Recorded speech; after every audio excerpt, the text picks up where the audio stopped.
gonna be there. Richard Reid will be on hand to help the group understand, control and ultimately conquer their fear. And they may even question some of the things they have to do at times. But research and experience shows that this is the most effective way to overcome a phobia once and for all. Everything is going to be telling them to get themselves out of there. But the important thing is this is going to be good for them. Sticking in there will help them to overcome their phobia once and for all. Peter, be kind to yourself, yeah? Think about what you're saying to yourself. What do I need to do, Richard? Be kind to yourself, yeah? Look where you are. Congratulate you on what you've achieved.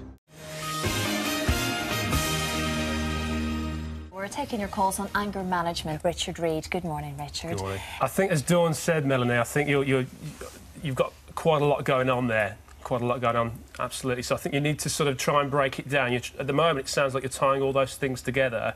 And even if you just take one of those things and trying to make some inroads on that, it will give you a bit of momentum, a sense that you're starting to overcome the issues. CBT would be really helpful with something like this, Melanie, because it will teach you, first of all, how to start to break the problem down into parts. Well, I think the big thing is they need to recognise their own individual strengths and play to those. It's not about a one-size-fits-all, and this is where they fall down.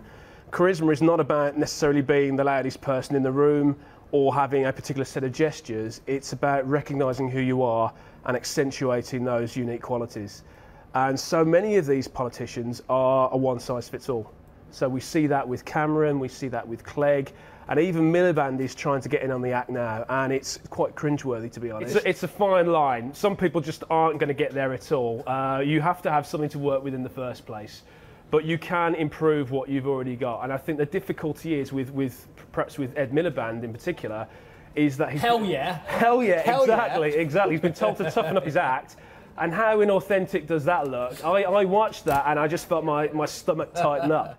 Well, we're joined by Richard Reid, who's a trauma expert and psychotherapist. People respond in a huge range of ways, but typically the first month tends to be when they start to readjust or don't, as the case may be.